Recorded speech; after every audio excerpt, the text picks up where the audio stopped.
IPL ఉంది కాబట్టి IPL చూసుకుంటా లైక్ ఫోన్ వాడకం ఎక్కువ ఉంది, లేకపోతే మనం ఫోన్లోనే కంటిన్యూస్గా చూస్తున్నాము అన్నప్పుడు మనకి బేసికలీ వన్స్ స్ట్రెస్ పెరుగుతుంది అండ్ రేడియేషన్ పెరుగుతుంది. స్ట్రెస్ వల్ల కూడా క్యాన్సర్ రావచ్చు, రేడియేషన్ వల్ల కూడా క్యాన్సర్ రావచ్చు. కానీ మోర్ ఇంపార్టెంట్ ఏంటంటే బ్యాలెన్స్ ఎంత చేసుకుంటున్నాం మనం, నేను ఎంత టైంని కేటాయించగలుగుతున్నాను నా హెల్త్ కోసము, అండ్ హౌ ఫిట్ ఐయామ్, నేను ఏమేమి పనులు చేస్తున్నాను, ఎలాంటి ఫుడ్ తీసుకుంటున్నాను, ఇట్లాంటి ఫ్యాక్టర్స్ ఆర్ మోర్ ఇంపార్టెంట్.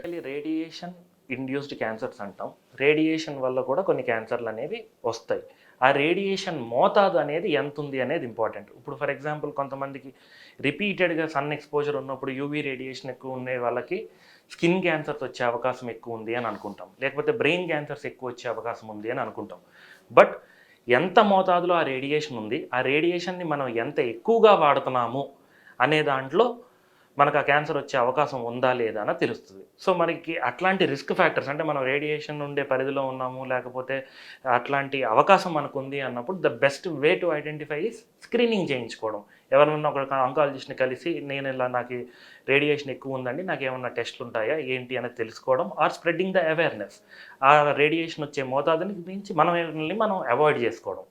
అంటే సన్ బర్న్ ఉంది, సన్ స్క్రీన్స్ వాడుకోవచ్చు, లేదా సెల్ ఫోన్స్ నుంచి రేడియేషన్ ఉంటుంది, ఆ సెల్ ఫోన్ అవాయిడెన్స్ అనేది తగ్గించవచ్చు. కానీ కంప్లీట్గా సెల్ ఫోన్స్ వాడడం వల్లే క్యాన్సర్ నాకు వచ్చేస్తుందని ప్రూఫ్ అయితే ఎక్కడా లేదు. But definitely radiation can cause cancer కాబట్టి జాగ్రత్త తీసుకోవడం మంచిది.